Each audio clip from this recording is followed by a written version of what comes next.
any of his talks since first year, and needless to say, they have been interesting enough. So I can say proudly, yeah, this talk will be interesting too. Yeah. So the stage is yours now. Yeah, you can start. Thank you so much, Sashwat, for such a lovely introduction. I feel more like an invited guest and less like a student now. Hello, everyone. Hope you all are doing well and following it up with the question mark. So if I go by the title of my talk, discussing about why the discovery of graphene is a serendipity, I'll just get it done with a single slide and a few minutes. So besides that, I would focus also on why is it such a revolutionary material and what's the big deal about it. Before I start, let me just tell you guys a little bit about what led me to choose this topic for the talk. Now, you guys might assume that I might have some expertise in graphene, or probably I have worked on graphene or graphene related projects in my internships, but it is not. I am no expert. I have been interested to give a student talk since a long while now because it just makes me happy to talk about the things I do, the things I make, and the things I can make my molecules do. So when we got the mail from Science Activities Club, I was more interested to talk about porphyrins and yeah, porphyrins and how versatile this molecule is. Because that is what I have been dealing with since almost more than 3 years, as I learned about it from my very first internship from Srinivasan sir's lab. And now I am a part of his lab pursuing my master's thesis. These are a few random photos that I click when when I get bored in lab, and more because I love to show off people about the cool stuff I deal with in my lab. So I'm currently taking a course, C560, Chemistry of Nanomaterials. And one fine day, I was given this assignment to present on the different chemical aspects of graphene. So I made use of this situation. Uh, it was really an impulsive decision. So so yeah, I'm not an expert in this field. I'm just a student of this course, like my other fellow course mates. And if you guys are really interested to know something more about the work I do, please let me know so that I may make my mind to give a talk again in the next semester. Also, those of you who are on Twitter, I request you all to please keep an eye on Monday evening, that is 20th. There will be a poster competition by Latinx Chem in which I'm going to take part, and I would be happy to see you all there. Uh, yeah, so before I move on to the talk, a few disclaimers. I will try to describe things as easily as possible because for me, I wish to make you guys understand the things I would be saying. Also, it might happen that the network disrupts in between, and I hope that doesn't happen. Just give me a few minutes to connect to my cell phone network. Uh, and if you have any questions regarding anything related to the topic, I'll be happy to take all of them at the end. And please double check my answers through reliable sources. So graphene. There is a new development that has come on in the latest decades or so, and that is the ability of using basic sciences combined to material science. And we are able to now design new materials atom by atom and alter the functionalities accordingly. And today I'll be talking about the ultimate material, which hasn't actually been designed, but has been known to us all the time since we started our journey to schools. So it's all about the single layer of connected carbon atoms known as graphene. Before graphene, we had graphite, which we know as the stuff pencils are made out of. It is a 3D compound.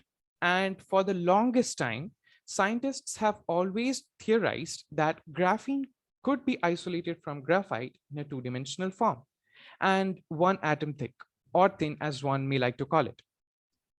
But there's a catch.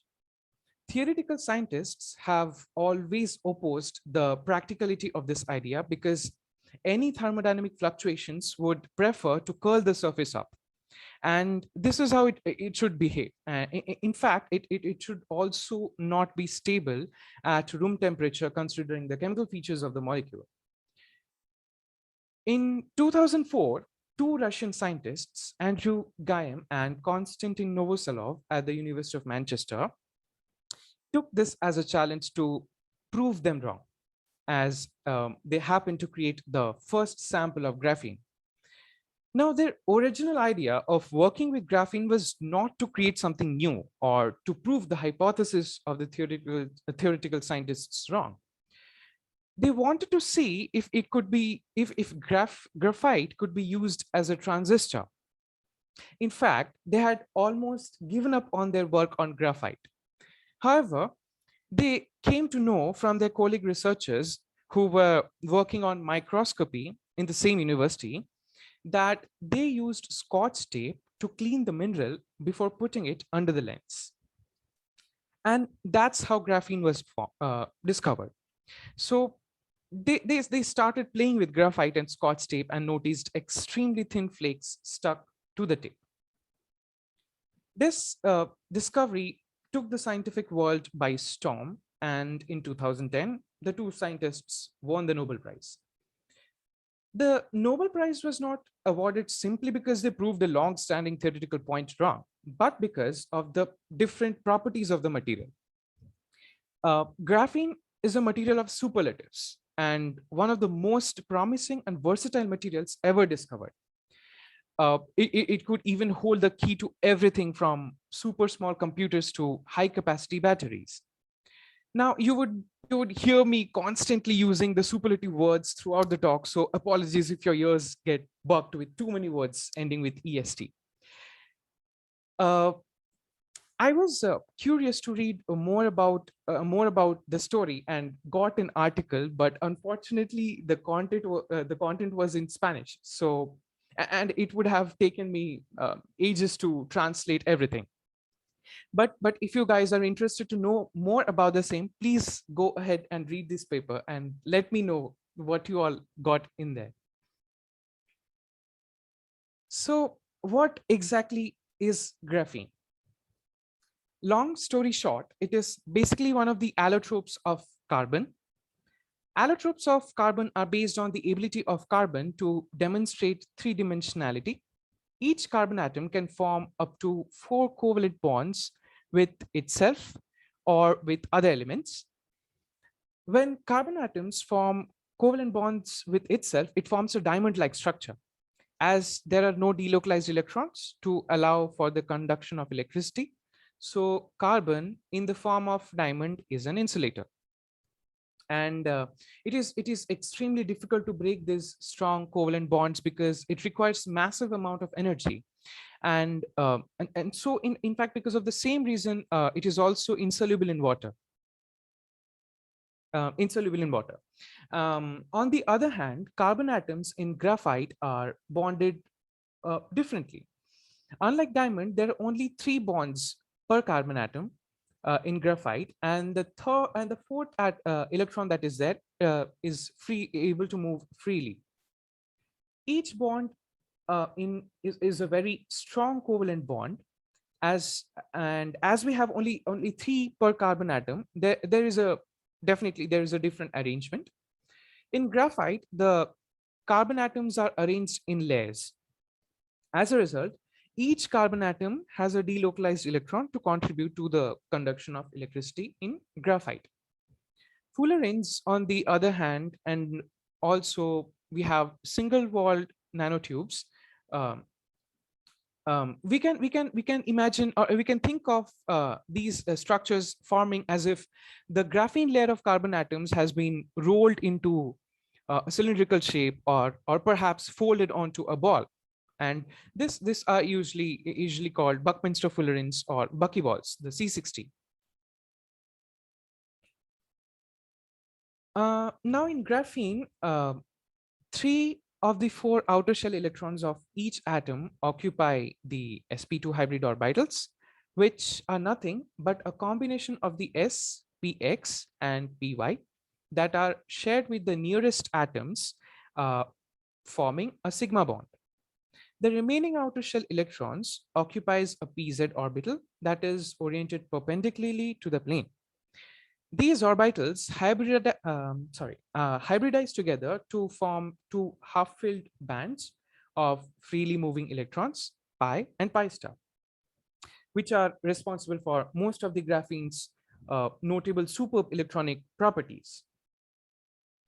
Uh, I will be mainly discussing a few of the most important properties, the majorly accepted ways that are used to synthesize graphene, and would end it with the different applications of graphene. And everything that I would be talking about is definitely not exhaustive. So if you are interested to learn more, know more, get back to me. I'll share you with I'll share with you all the papers and resources that I have in hand with me. Now, graphene is a substance with very interesting and some peculiar properties. These properties, together with the abundance of carbon in nature, have made researchers exploit graphene to explore even greater possibilities. The most outstanding properties of graphene are high thermal and electrical conductivity, high elasticity, flexibility, its transparency. It has also a very high density. It shows antibacterial effect, among many others. And yeah, in spite of being just one atom thick. In fact, we can even see a single layer of graphene under the naked eye. I will be mainly focusing on the chemical, the electronic, and mechanical properties. So, as I discussed while talking about the bonding of graphene, the highly mobile pi electrons, which are located above and below the graphene sheet, are the ones that dictate the electronic properties. The electron mobility characterizes how quickly an electron can move through a metal or semiconductor or any material as such when pulled by an electric field. And it is observed that the electron mobility in graphene is very high compared to that of metals and conventional semiconducting materials. This is because of the free electrons again. The electrons suffer no resistance and in principle move at the speed of light, and hence arises its superconductivity. Adding to that, one of the most useful properties of graphene is that it is a zero overlap, or in other words, a zero band gap semiconductor, having very high electrical conductivity. In fact, studies have also shown that we can tune the metallic or non-metallic properties of graphene using appropriate substrates, the metallic substrates on which the graphene is deposited, and appropriate voltage differences. Now, let's watch this animation, which would make all the things I said about the electronic properties clear.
Hello, am I audible? Yes, Yes, you are. sure. Okay. I think there was some internet connection. It showed me that I am having unstable network connection. So uh, I'm resuming again from here. Uh, Please apologies.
Yeah. So now if we move on to talk about the chemical properties, uh, graphene is chemically the most reactive allotrope of carbon. And it pretty much makes sense because of its very high specific surface area and the free conducting electrons uh, also contribute to the same. Graphene is the only form of carbon in which every atom is available for chemical reaction from both the sides due to its 2D structure. In fact, atoms at the edges of graphene usually have a special uh, chemical reactivity. It is commonly modified with oxygen and nitrogen containing functional groups, which can be further made use in different membrane based applications or in imaging and pharmaceuticals. Adding to that, one of the peculiar properties of graphene to be noted is its self-repairing ability. Graphene can self-repair holes in its sheets when exposed to molecules containing carbon, such as hydrocarbons. Also, if we bombard a graphene sheet with carbon atoms, or if it is exposed to high heat, the carbon atoms would collide with each other and vibrate to perfectly fit into the vacant sites and form the hexagonal structure. And this can be made use for multiple applications, such as one as this video would illustrate.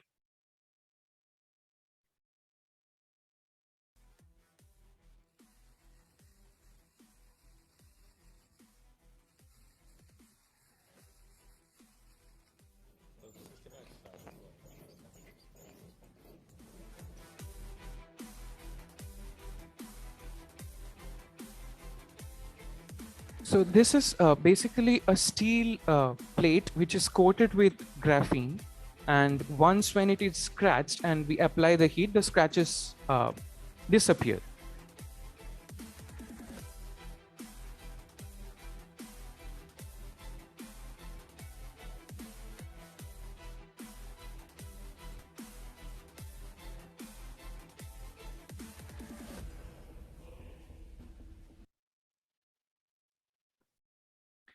The next domain where graphene has taken the superlative position is in its physical properties, the mechanical strength, because of which we say graphene as the strongest material ever discovered. This property mainly arises due to two main reasons. First, because of its uniformity and regularity of the entire planar structure. And the second is the CC covalent bonds.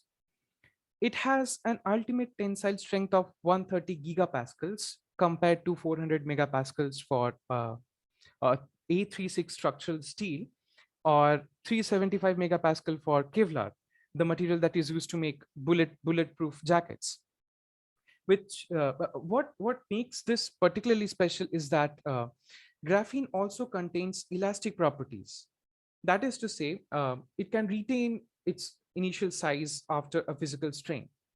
And all these can be studied using techniques like atomic force microscopy and microballistics. You all might have some idea about atomic force microscopy. And it is interesting to note what microballistics technique is.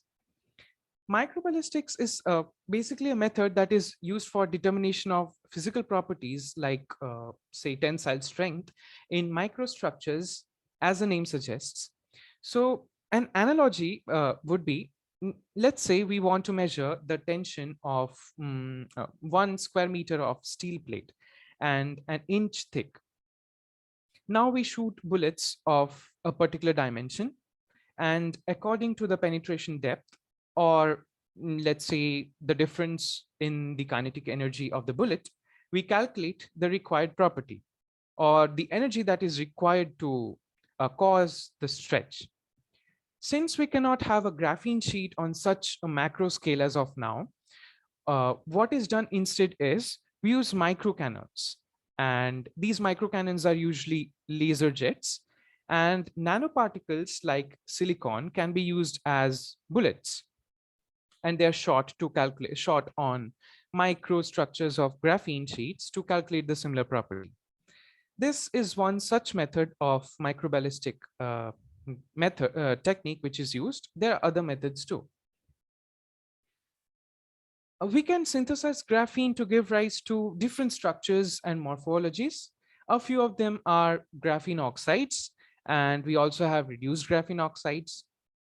We have graphene quantum dots, which we can design according to our necessity by functionalizing and with appropriate chemical routes.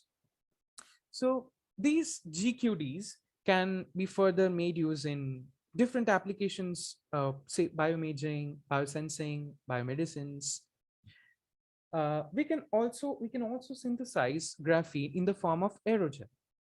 Now, not only is graphene extraordinarily strong, but it is also very light. In fact, quantitatively comparing, it is often said that a single sheet of graphene, being only one atom thick, of the size of a whole football field, would weigh just 1 single gram. And the process of making graphene aerogel is also super easy. All you have to do is you have to take some graphene oxide, suspend it in water, and leave it at 200 degrees Celsius in oven for a long time. Now, what you get is graphene hydrogel. After that, if you freeze dry this graphene hydrogel, what is usually in scientific jargons known as lyophilization, what is remaining with you is graphene aerogel.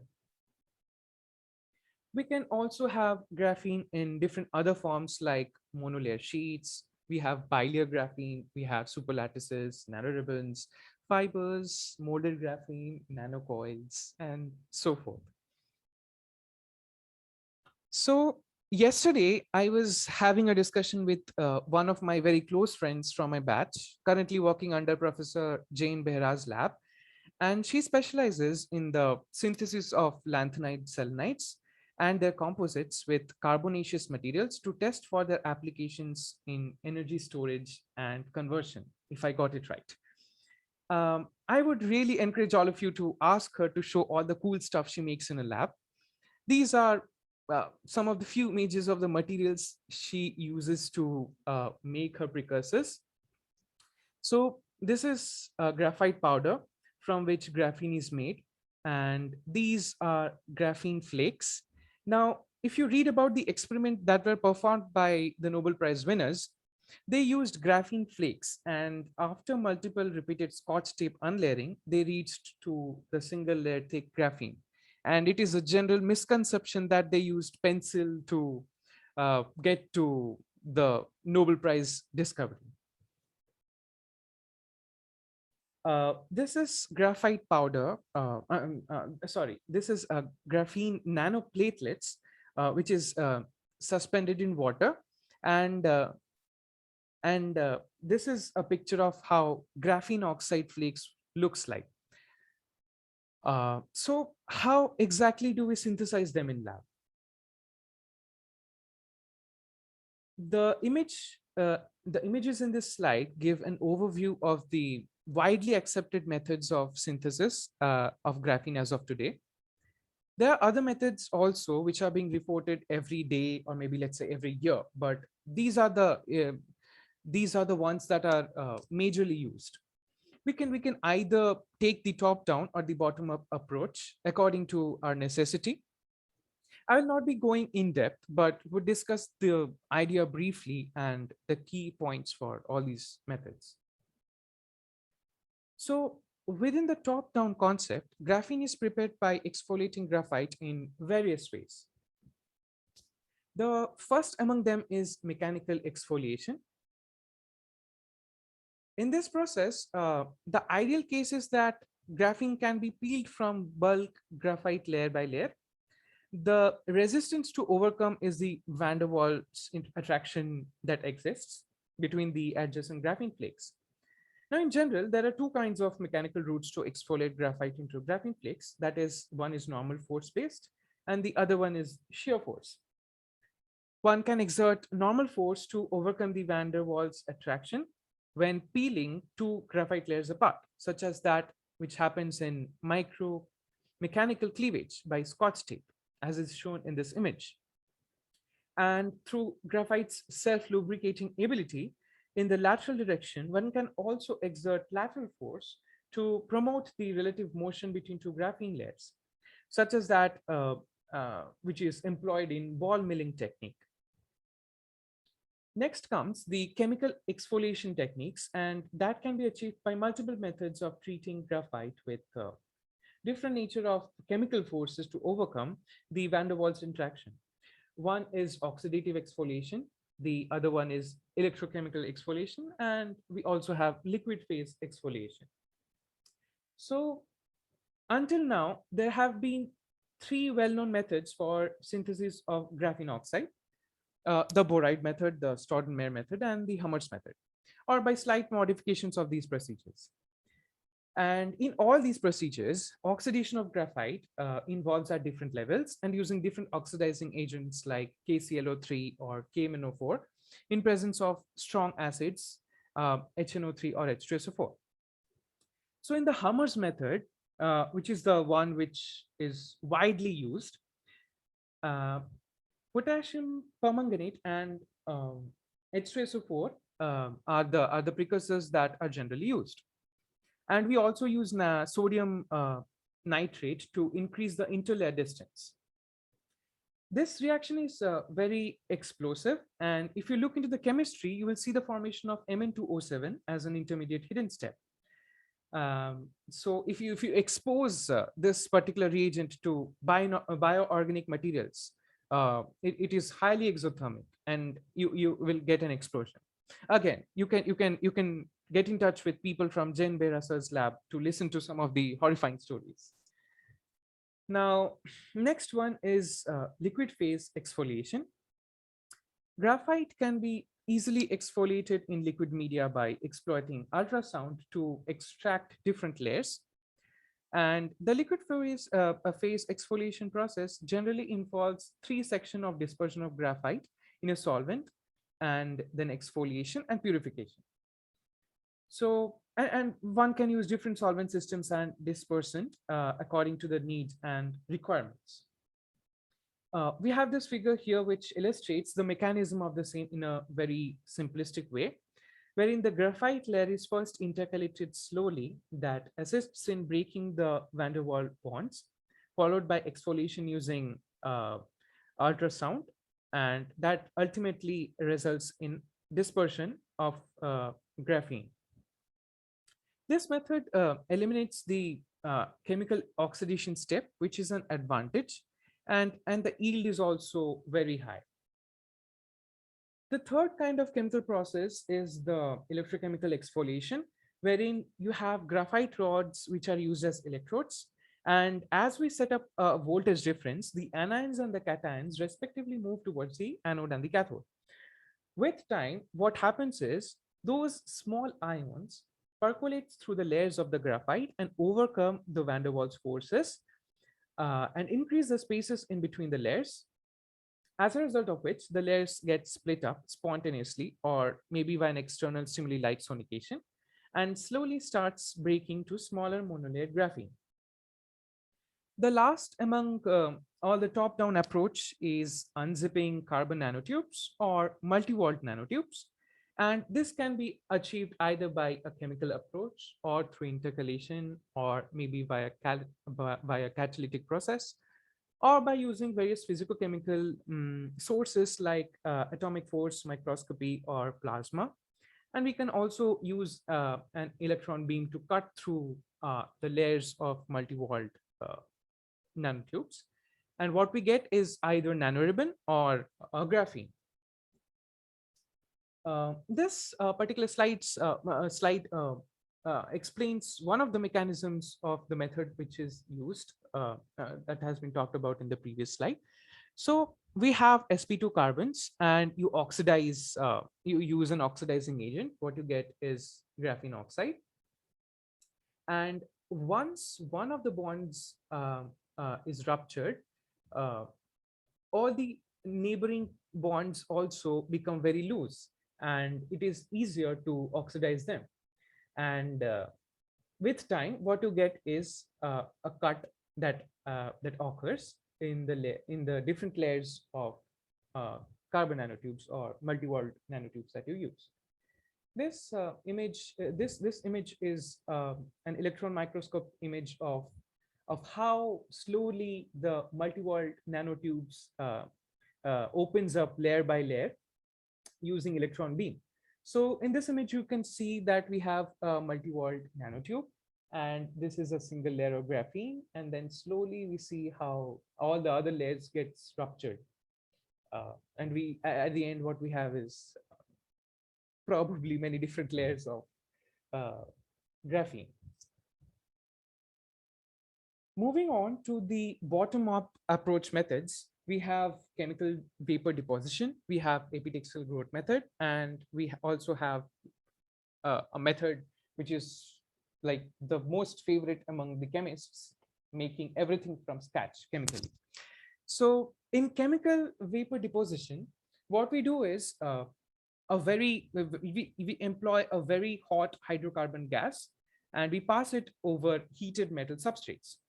The metal substrates absorbs the gas molecules and in the process helps break the CH bonds. So carbon starts building up, and when the metal is cooled down, what we get is graphene layers.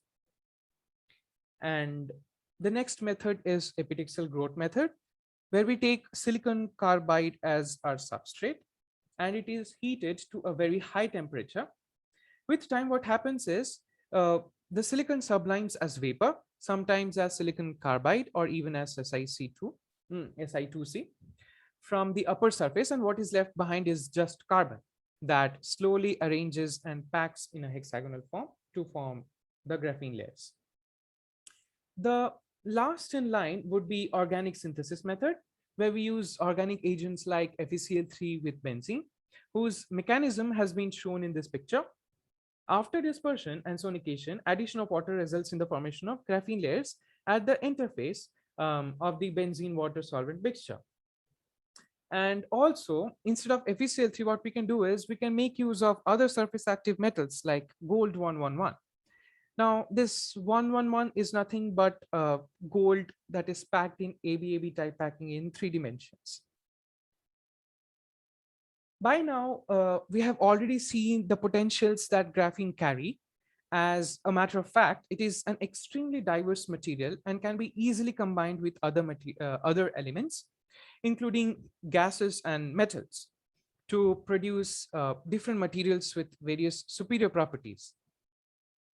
Uh, and researchers all over the world continue to constantly investigate to learn its various properties and possible applications, which include, but is not limited to, its uses in batteries, transistors, computer chips, energy generation, supercapacitors, water filters, antennas, and so on.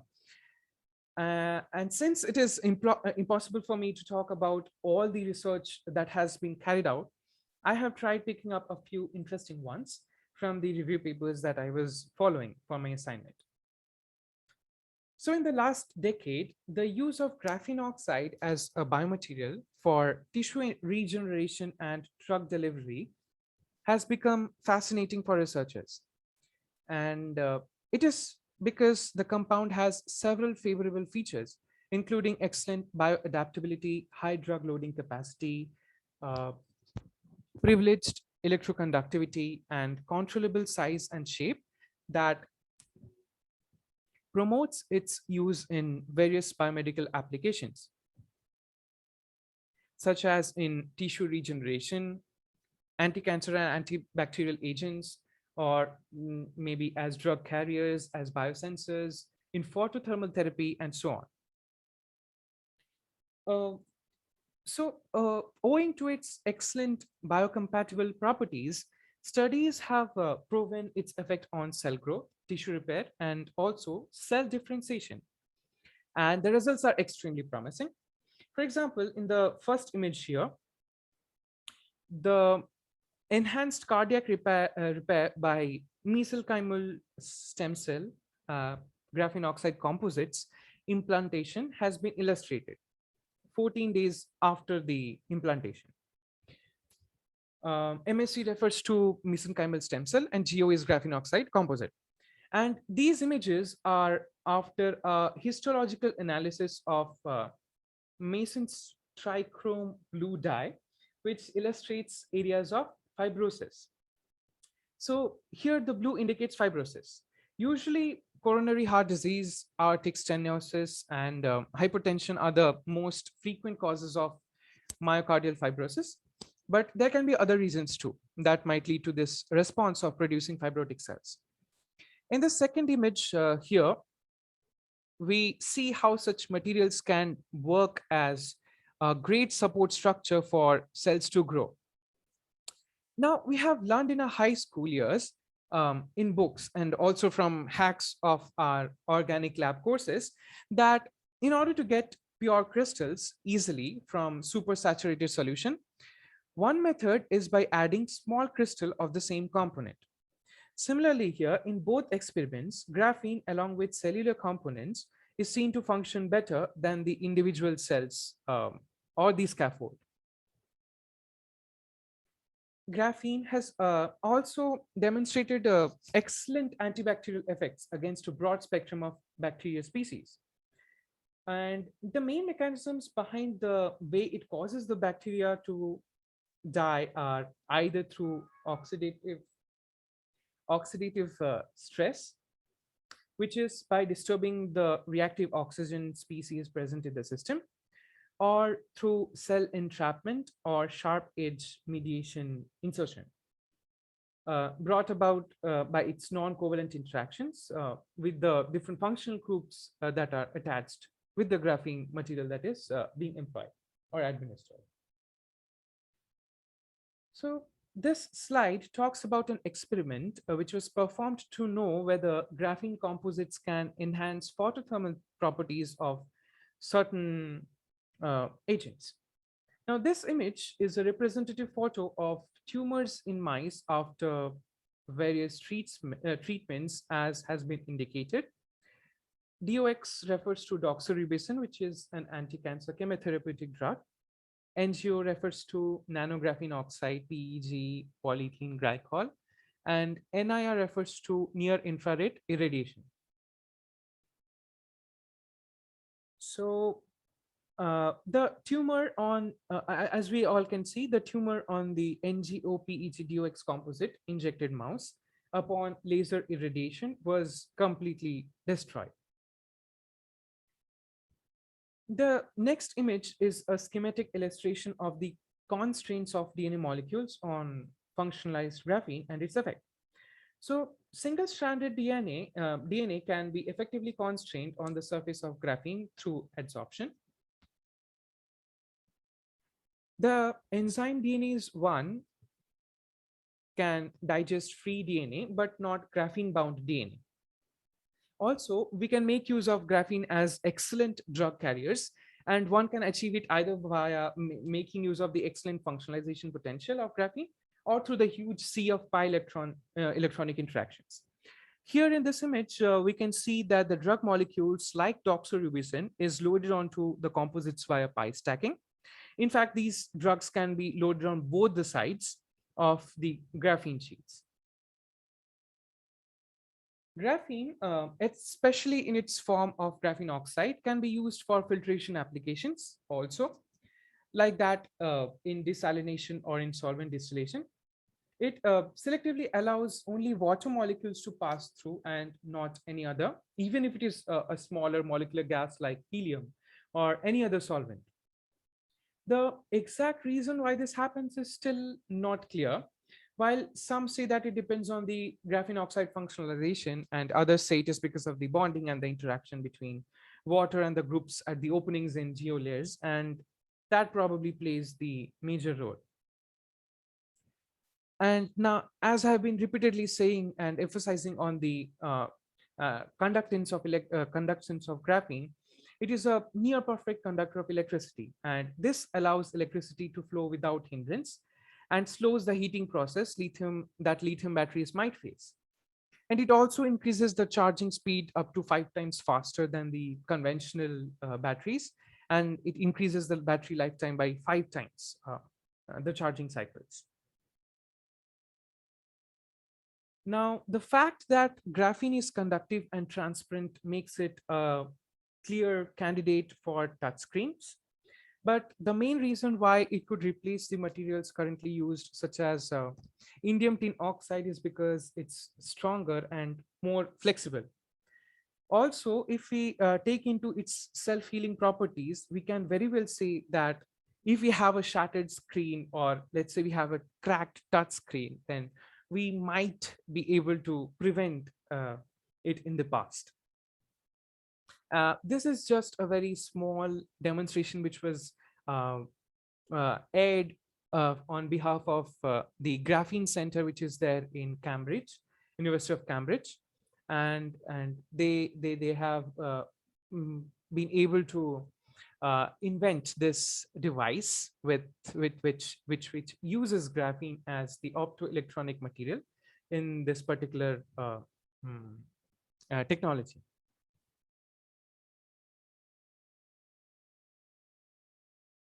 Now, there are a few factors that could slow the adoption of graphene. One such factor is its limited production volume. Although there are a rising number of methods of making various forms of graphene, the volume production for each of these methods stays low even till today. One of the biggest challenges of the graphene industry will be to reach volume production in the next 2 to 5 years. So the focus will have to be on material consistency and production cost. So that gave rise to 2 other challenges. One of the biggest challenges is the volume production and maintaining the quality in large quantities of graphene. And the problem is that the size and thickness of graphene sheets cannot be easily controlled. So if there are defects on the graphene monolayer that we synthesize, it will dramatically affect the electrical conductivity, the transparency, and also the impermeability, and the other properties that are specific to graphene. Second is the high cost of its raw materials. As a graphene has a very high potential towards increase in temperature and due to its instability, when we use chemical vapor deposition method, large quantity of graphene can be produced, but there is a huge disadvantage. If it reacts with the oxygen in presence of high temperature, it results in the production of graphene oxide. So it damages the material completely. When we want pristine graphene, we get doped graphene, which is not what we require. Also, despite having amazing electronic properties, it cannot be used for various applications such as in displays. Like pure graphene cannot be used, because if we use it, then it has been observed that it dissipates a lot of energy. Now, various research groups have come up with solutions to this issue by designing molecules somewhat similar to a sandwich or a lasagna with layers of other molecules or other atoms in between that prevents it. And also, due to its zero band gap, it doesn't exhibit all the properties of a semiconductor. And it cannot be switched off. And I'm sure my fellow or can better explain why that happens. Last but not the least, it is hydrophobic in nature. So solubility in water is a huge problem, which we can definitely overcome by functionalization. But either, again, it would be uncontrolled or it disrupts material property. I would like to end this talk with a question for all of you. A very simple question, perhaps, or it might involve some brainstorming. So apart from graphene, scientists have recently been able to synthesize a few other theoretically impossible materials. And one of them is known as carbine, which is a linear chain of acetylene like sp bonds. And there also exists another allotrope of carbon called graphene, which has characteristics of both sp2 bonds in its geometric planar structure. So do you think that any of these materials will be stronger than graphene? And if so, why would it be? You can also think about comparing its properties, other different properties with that of graphene. And if you would like a small hint, I would say that you can think about the regularity of the bonds. So that's all I had for today. And I would like to thank everyone who made it this far with me and bearing me through all the 54 slides. And I'm really sorry if I've missed out on citing some sources and images and references for the images that I have used. Thanks, everyone.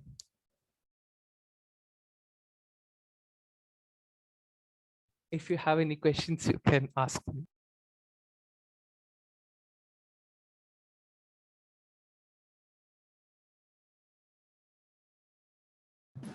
Yeah, Deepak, go on. Actually, I had a doubt. Like,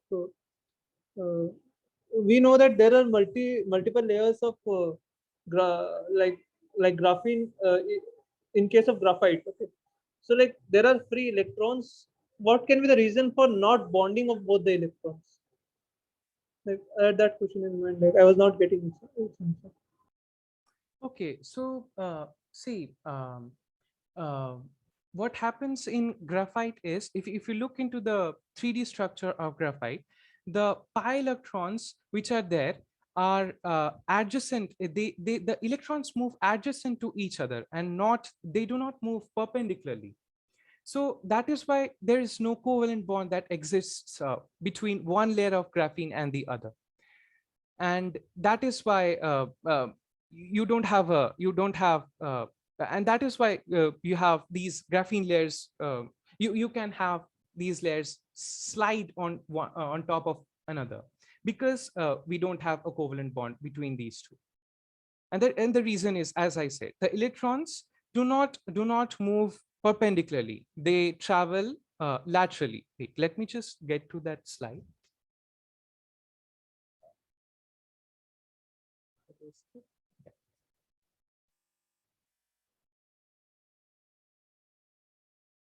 Yeah.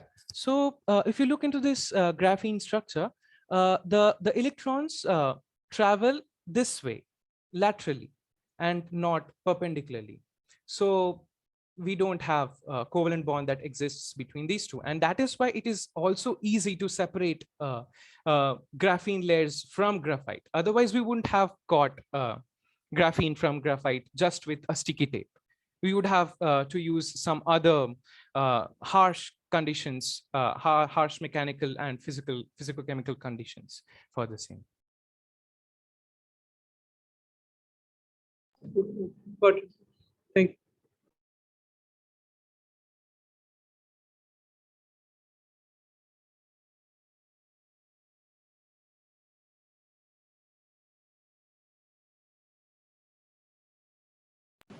Yeah, Chetan, do you have to ask, or is your question the same as Deepak's? No, I had a question actually. Yeah, go on. So, like, Bhaiya, when you were explaining this chemical exfoliation method, like, what type of ions were actually bombarded to separate the layers? I saw some lithium ions, but I was not sure. So there are three different methods, as I said. There are three different methods of chemical exfoliation. The first one is oxidative exfoliation, where what you do is you take graphite and you treat it with oxidizing agents. Now, what these oxidizing agents do is they oxidize the different layers, and that is how and we also use other materials like sodium nitrate, as I said. These are used to percolate through the graphene layers of the graphite, and that is how the layers of graphene are separated. And once This the is layers are separated, you oxidize it, and because of the oxidation, you have some foreign bodies that enters, and the distance between the two layers increases, and what you have is two different layers or multiple layers of graphene. And there is another method in this one, which is liquid phase method. And in this method, what happens is, instead of oxidizing, you directly use certain chemicals which can easily percolate through the layers of through the graphene layers of graphite. And upon stimulation through ultrasonication and magnetic stirring, what they do is they disrupt the van der Waals forces that exists between the layers. And that is how you get the layers separated. And I think you were talking about this one where we have yeah, exactly. yeah. So what happens here is um, we have graphite as cathode and anode, and now when you have a solution, let's say an ionic solution, and you pass current through that system, the anions move towards the anode and the cation moves towards the cathode. Now, ideally, what happens is, if you look into an image after electrolysis, I'm not sure if you have looked into an electrolytic system where graphite is used, but you will see that the part of graphite rods that are immersed inside the solution swells up, and that happens because of the percolation of these ions inside the layers. And once you have that swelled graphite rod, if you treat it with simple sonication or stirring, or um, just press it with your own fingers, what you will have is different layers of graphene. Uh, Thank you, Bhaiya. Can I ask one more question? Yeah, sure. Yeah, sure. Okay. Like in the Hammers method where we were using potassium permanganate, how is it ensured, like after the oxidation takes place and the covalent bond is broken, that we get just a single layer? Isn't, as far as I know, like the bonds will be broken equally on all sides, right? So how will I actually ensure that I get the same electrode, as in same layer? I don't know if I'm sounding confused though. No, I totally get your question. If you remember one of my points that I discussed in the limitations, so there is one limitation in this oxidation or chemical exfoliation by oxidation method, and that is it is very difficult to get uniform graphene oxide. So let's say you have one graphene flake which might have 5 out of 100 carbon atoms oxidized, and you might have another one which uh, which might have uh, let's say 10 or maybe 15 out of the 100 carbon atoms that have been oxidized.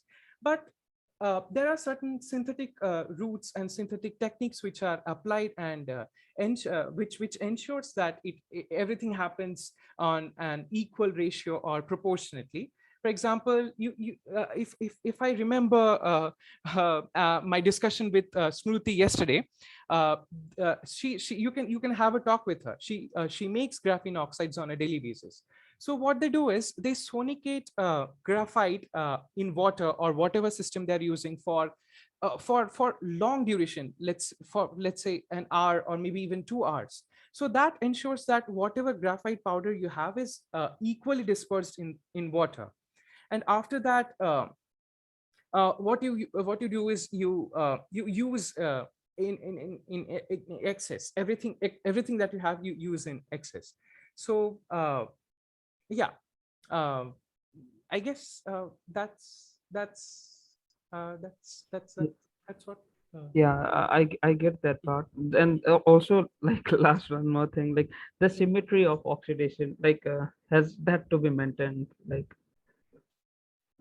when I oxidize this thing, the graphite, the layer. So has the symmetry to be maintained, or it has to be maintained, or is it a limitation? Yeah, it is a limitation because you cannot ensure where the Exactly. bonds will be oxidized. Yeah, yeah, that's true. Yeah. So what you do is you the so what happens is, in order to use or make use of graphene oxide, yeah, we use graphene oxide mainly in biomedical applications. Okay. And for electronic applications, I guess we reduce the graphene oxide to RGOs. So that ensures that we have minimum number of the oxidation sites, and all the carbon atoms which had gotten converted to sp3 gets reverted back to sp2. So so this is definitely one of the limitations. You cannot control the quality of graphene oxide or its consistency. And in fact you talk about any nanomaterial, one of the main limitation or challenges in its synthesis is controlling its size and morphology. You might end up getting some spheres, some flakes, or maybe some rods. But what you need is uniform for applications, for any kind of applications. Whatever you need would has to be uniform. So yeah, this is one of the limitations of this method. Sure. Thank you, Wei.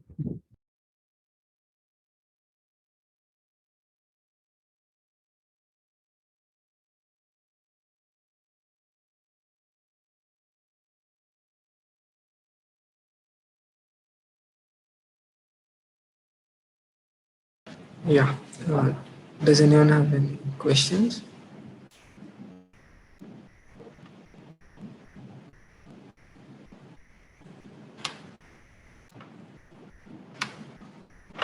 Hello.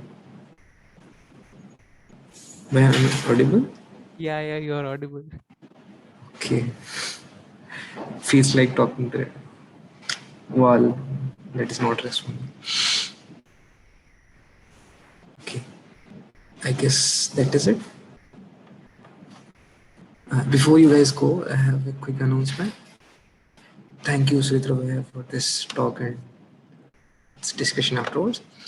And what I wanted to say is, yes, especially for batch 20 and batch 19 people, we will be sending out a form very soon for if you want to join any of the committees, SAC committees, and work with us and that stuff. So yeah, please participate actively, and yeah, do send in your responses. And that's it.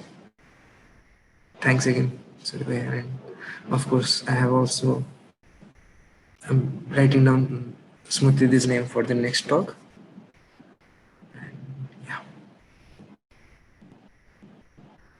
Anything else you want to say? Not really. That's okay. Okay, then I'll end this meeting. Thank you, everyone. Thank you.